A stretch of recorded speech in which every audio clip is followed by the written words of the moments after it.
Hey, welcome back to my channel. It's time for another battle report. This time it's going to be Warriors of the Dark Gods against Ogre Khans. So the Warriors of the Dark Gods, this is my list that I'll be playing. It's been inspired by the Ocho lists where I saw someone run two Chosen Lords on Dark Chariots, and I was quite intrigued. I was quite curious to see how this would turn out, especially with a Helma on the list.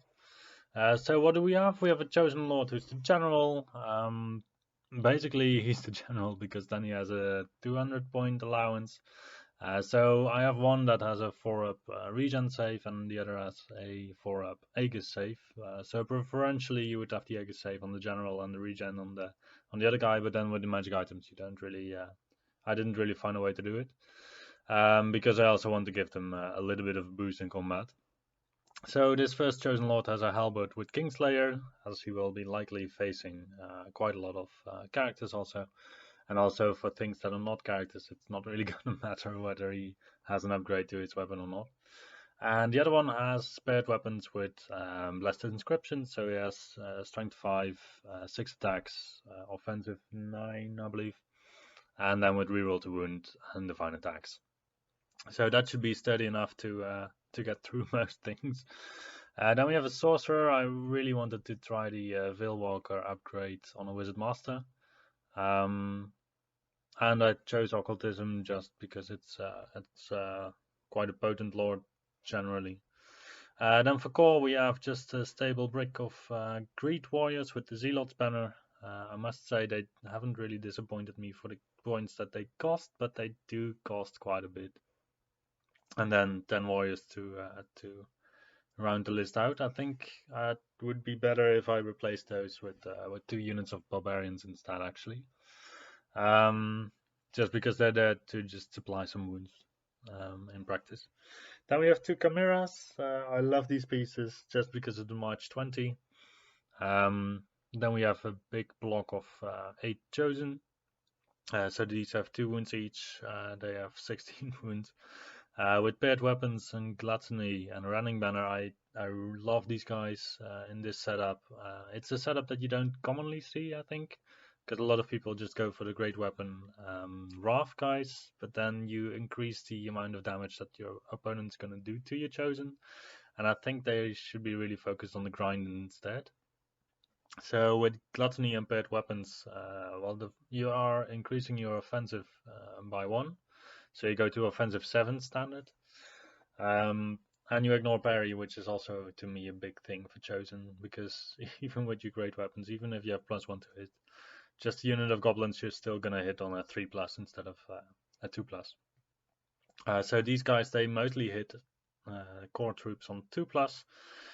They have strength 4, but with the favor of gluttony, once they win a combat, they go to strength 5, and they have the running banner to help out against well-armored troops. Then we have 2 single ratchet ones. I really wanted to try these to zone out my opponent's chaff, because I don't really have a lot of chaff in the list and I don't really like to be chaffed. So the time scale on which they work might be not that good, because they take a couple of turns to start working, but we will see what will happen. And then we have a Helmo, and I really wanted to try out the 2 ominous gateways once, because I have been playing with 1 gateway.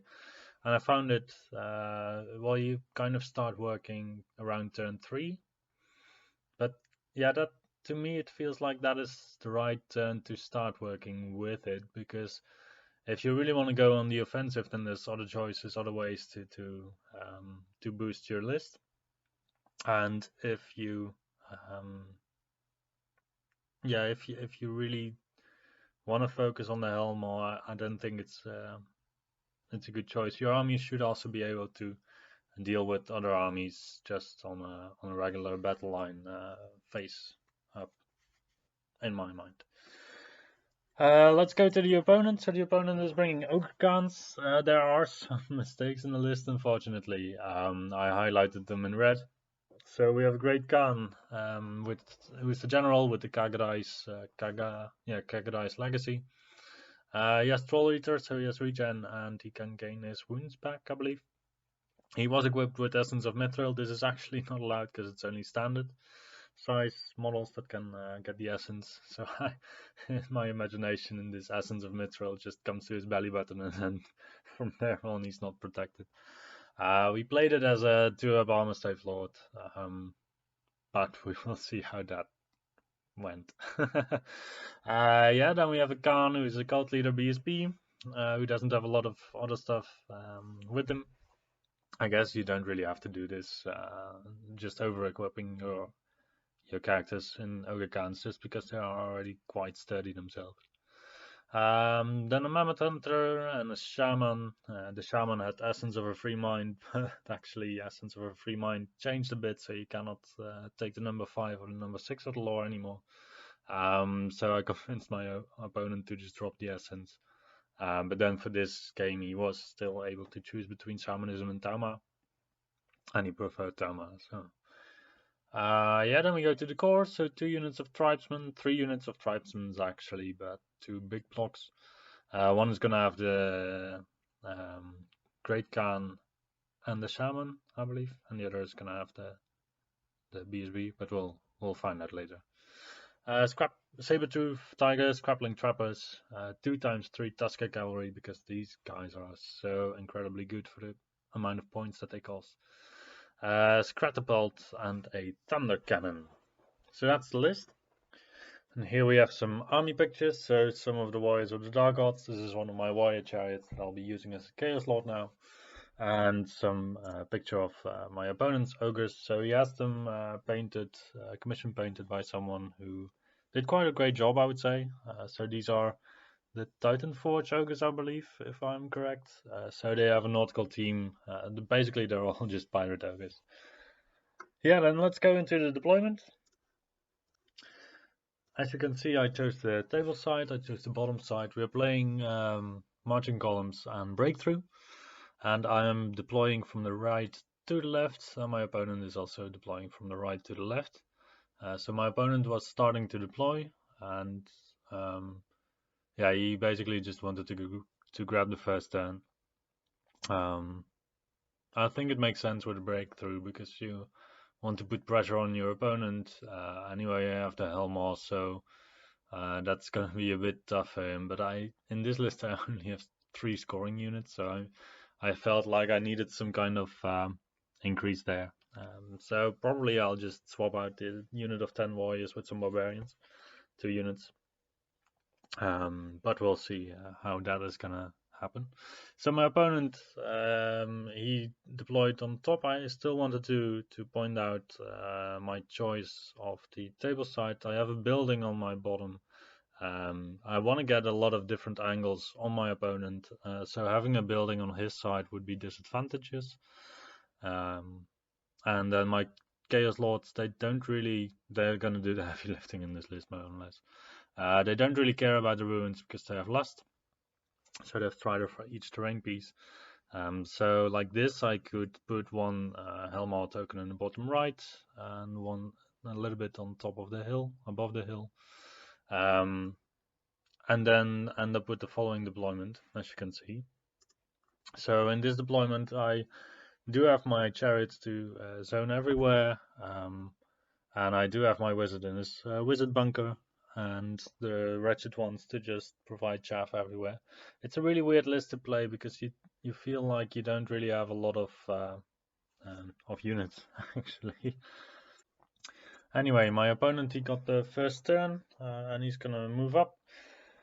So the trappers, they trapped the hill below, so that is gonna be dangerous terrain 1 or 2, either of those, for every unit that enters them, except for my chariots because they have Strider. So he's going to try and advance generally, and his army mostly has a larger movement speed than my army, with his highest movement speed, advance rate of the Tuskers being 8, my highest being also 8. So the question is whether I want to risk one of my chariots to charge his Tuskers, or whether I don't. I do have the Helmar, so I can just teleport into his flanks and then get him in that way. So basically I do have with the chariots the movement advantage, but then again the infantry is gonna suffer a bit when they get charged by the ogres. And yeah, that might hurt a bit. So first turn he just moves up to zone me out a bit. I can't really go on the hill now because, well, he's just too close there. I can't really advance on the right flank because he has the Tuskers there, and also still the unit in the middle is the one with Swift Stride, the one on the blue bases. So yeah, he does zone out my army quite well at this point, but then again, I do have the Helmor that will give me some options. So it was in this battle that I realized that I would like to have some Warrior Knights in there. So I played a lot of battles with just one unit of Warrior Knights, and then they never really impressed me too much, but they also didn't really disappoint me up to this battle where I don't have them. And now I'm like, yeah, I really need some long range threat other than my precious chariot. So probably my next iteration of this list is gonna include a unit of Warrior Knights. So my opponent did try his best to zone out my possibilities with the Helmor marker there. So he specifically wanted to be sure that my warriors, the Greed warriors, were not able to go through the portal and go to the flank of his unit, which he managed to do. But the warrior chariot, or the Lordon chariot, he could not prevent from being able to go there. So I just put him through, and the rest of the army is basically moving to positions where they can either go through the portal next turn, or where they can set up for a counter charge, or just when my opponent is gonna approach me too aggressively, I might just be able to charge him. In Magic, I'm able to do 2 wounds on the Mammoth Hunter because of the Grave Calls, I believe, of which I could boost the range with the Veilwalker upgrade on the Wizard.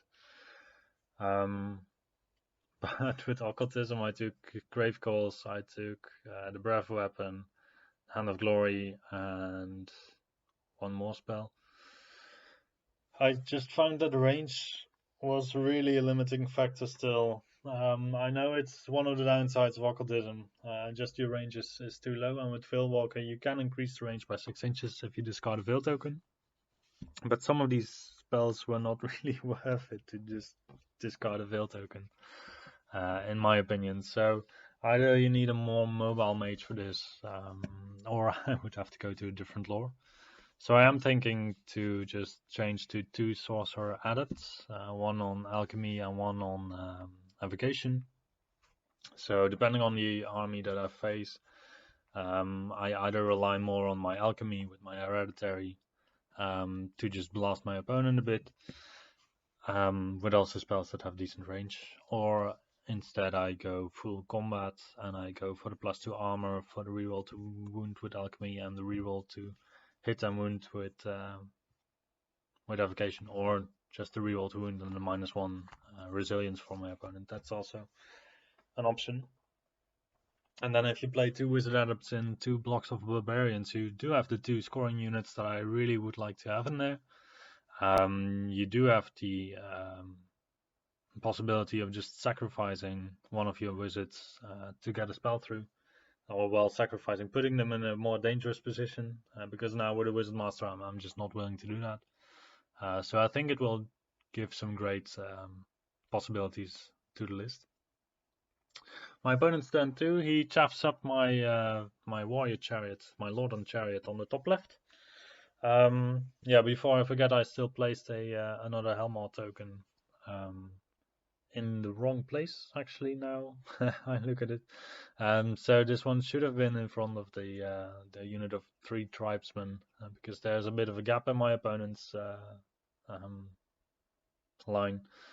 So at the point where I put down the Helmor marker, I usually go like, oh yeah, I still have to do that, and then I just skip over it quite quickly. So I should spend just way more time on just putting the Helmor token in the correct position, because it is such an incredibly strong tool, and you should use it to its full extent. Yeah, so my turn, I charge in with my Chosen on the Mammoth Hunter of my opponent, and he decides to flee. I tried to redirect onto his big ogre block, and I believe I need an. I don't remember what happened there. I believe actually that I failed the redirect roll, and then I had to chase him. So the warrior chariot lord, he goes into the saber beast. And otherwise I just consolidate my forces basically to make my opponent lose another turn of approaching me. So the other Chaos Lord on Chariot is setting up for a counter charge if my opponent goes into my my Chosen. And the matchup between the Chosen and the Ogres, yeah, it's an interesting one. So we also misplayed the Sons of the Avalanche rule. So my opponent thought that his character would get D3 plus 2 impact hits, and the Ogres would get 1 extra impact hit for each rank that they have, but they only get 1 extra impact hit. So the front Ogre has 2 impact hits basically, and the place where the character is, that should be D3 plus 1 impact hits. And this makes quite a difference because it's 3 impact hits. It's another, yeah, possibly 2 wounds. That's another Chosen down. That's another 3 attacks. That's another wound. 2 his ogres that I don't do, and another wound, 2 wounds that I'll lose from my health pool, obviously. So that changes the matchup dramatically. Also, I believe we played that the tribesmen had defensive 4, but they actually have defensive 3. So I would have been hitting him on 2+ instead of on 3+ as we played. But anyway, he goes in with the ogres. He also goes in onto my my lord on chariot. So he was expecting to just basically kill my chariot lord in one go, and I thought that this should not really be the case. The amount of static combat res he brings is quite limited because he only has banner, BSB, and a rank and a charge, so that's 4. That is quite decent actually. But then again, the wounds are still going to count. He has just a naked BSB and a naked Shaman combat-wise. I have a Chaos Lord that is tooled for combat. This one has to reroll to wound. So I would be hitting him on 3+ or 2+, wounding him on 4+ with a reroll. I can expect to do like 3 wounds or so. And then if I do so, I only lose by 1. I have a reroll on my break test, so I'm not too worried about that, I would say. So what is otherwise happening? The Tuskers, they are moving in to get an eye on my Helmo. So this is another, I've talked about this way too often, just the considerations that you can make when you place a single model down on the table. So this chariot on the bottom in the center is looking way too much to the right flank. So I could have just tilted him so that my front still includes the unit on the blue trace, on the blue bases, so that I could still charge in there, but that I also zone out the Tuskers from the left side of the field. And in that way I would have made a zone for my Helmar to go in. Whilst now I face the issue that my Helmar is being cornered in 2 places. So my opponent is able to rack some Chosen. The Chosen are able to rack back a little bit, but I actually fluffed the dice here quite considerably. I remember that I had a lot of 2s on the roll to hit, and as a consequence they just completely evaporate to my opponent's ogres. So maybe greed is also an interesting option on these models. I should look at how expensive that is, because then in this case you could just go for shields also to get the hits back at your opponent, and also to go to defensive 7, so he only hits you on 5+, and to get parry against characters. But I do like the gluttony ones. I think I should include in this army some kind of piece that can just take a charge and deal with most things that are available in other armies. So ideally something with stubborn or unbreakable and sufficient wounds. So I might have to fit in a unit of 3 for Sworn with Damnation, so that I have a guaranteed speed block for my opponent. I would have to look if I have the models though. for the Damnation, together with the Wretched ones that I already fielded. Yeah, anyway, so next turn I believe, and the previous turn, in my opponent's turn, I killed his mage with my chariot lord on top. So I actually won the combat by 1, and he was the one who had to take a break test. And from this point on, because of the trophy rack on my chosen lord, I do get an extra combat rest for the rest of the game, static. The other chosen lord is able to charge into the other ogre block, and in the end they only have a limited amount of attacks, and they're really grind pieces. Like with the 1 Obama save and the 4 up Aegis, or the 4 up regen, they really don't take a lot of damage themselves. Whilst, they really grind like beasts.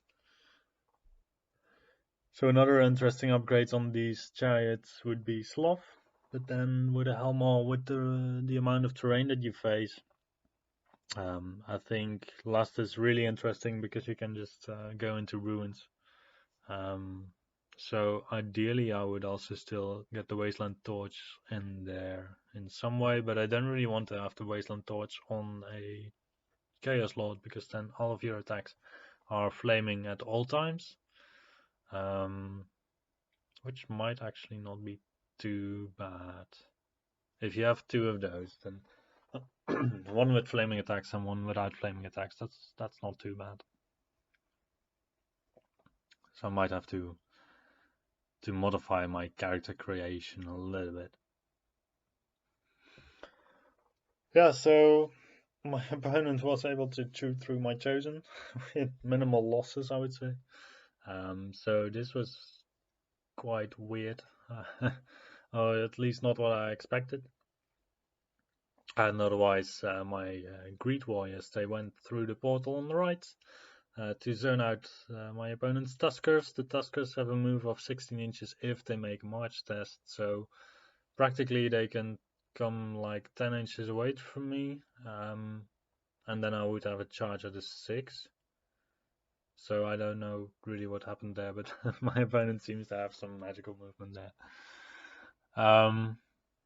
Yeah, so the grind continues. The hunter is also joining the fight with the chariot lord on top, and my opponent is just putting in points on this extremely tough character. So yeah, you are spending like 1200 points on these 2 characters, 1300 points. That is a lot, but just the amount of stuff that they can hold up and grind through is insane. So in this case, I actually failed my break test because I fluffed my dice, and then I also fluffed the break test. But still, I only lost by, let me see, he has a BSB, he had a rank, he had a banner, and a flank charge, so that's 5. I did, I believe, only 1 wound, or 2 wounds. I did 2 wounds, I believe. Oh no, I only did 1 wound, but I already had 1 start to combat rest, so I only lost by 3, so I do have a rerollable discipline 6, which is not too bad. I mean, you still make it more than half of the time, so that should be okay. And even then, you still have Swift Stride on the chariot. As long as you charge stuff that doesn't have Swift Stride, you have a high chance of just getting away from your opponent, being able to rally, going in again. Yeah, they're really good grind tools. Really, really incredible. My opponent is able to take out my Helmor, so as a consequence, all the portals pop, and actually, one of the portals, the one close to the hill, takes out my opponent's Mammoth Hunter. So that was a glorious moment for him. Yeah, and this is what the board's looking like. So I do have one of my lords left, because the other one actually got. I don't remember if it got killed by my opponent's lord or whether I fled, and I believe I fled and he caught up with me. Yeah, so they are a bit of fickle pieces that rely on not too many dice. So yeah, the dice can go bad, and then you lose your Chaos Lord. But I think this army has quite some potency for being really, really interesting. I just have to find some hard-hitting pieces that complement the army well. Maybe, yeah, I think I do want to keep the Greed Warriors in the core.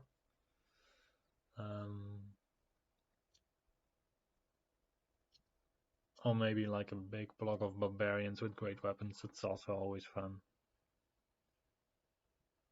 I also tried once the paired weapons barbarians with Zealot standard. That's also quite fun because you can run them in a horde formation, so you're going to be steadfast also still for a long time because you have 40 models, and you dish out like 50 attacks because you get the full support attacks for these guys then. So you have 24 models that get to strike, of which one is a champion, so you actually get 49 attacks out of this unit, provided that your opponent is broad enough to give you all of your attacks and you don't have any characters in there. The downside to this unit is that your base size is still 25 millimeters, so there's not a lot of units that that fit to your 8 wide unit. I mean, even a big ogre bass is not broad enough for that. So, well, you'll only lose like 6 attacks or so it's fine. But in the end, you also have barbarians, so you do die really quickly. Yeah, I think 25 millimeter size on a base size on a resilience 3 model with relatively high defensive skill, it's not really worth it. So why do I say the high defensive skill? So in some cases you have unit choices that have low defensive skill but still can get a shield, and then they get parry, so your opponent can hit them only on 4 up anyway. Barbarians, they suffer a little bit from the fact that if you give them shields, then the damage output it's not high enough really, because they have strength 4 AP 0, and they don't have any special rules like fight an extra rank or battle focus or anything like that. So they only do 10 attacks normally that hit on 4 plus against most troops that they encounter still, because they have offensive 4.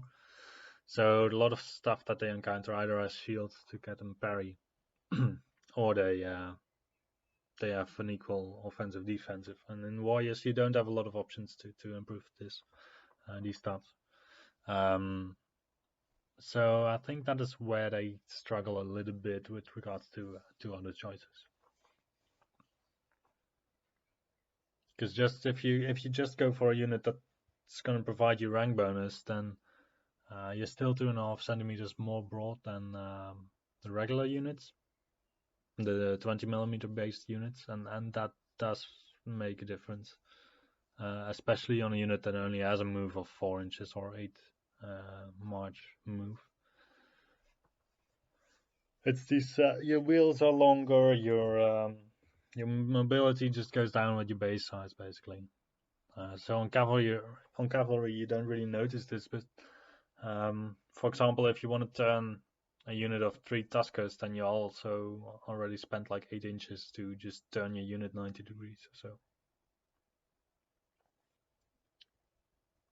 This really scales inappropriately quickly. It's mathematics.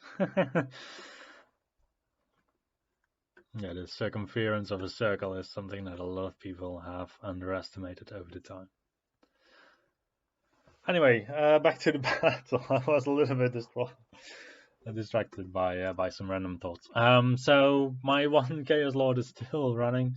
So he did rally. He goes in to try and kill my opponent's Khan, and This is the one with Kingslayer, if I'm right. Yeah. No, this is the paired weapons one. So he has rerolled wound.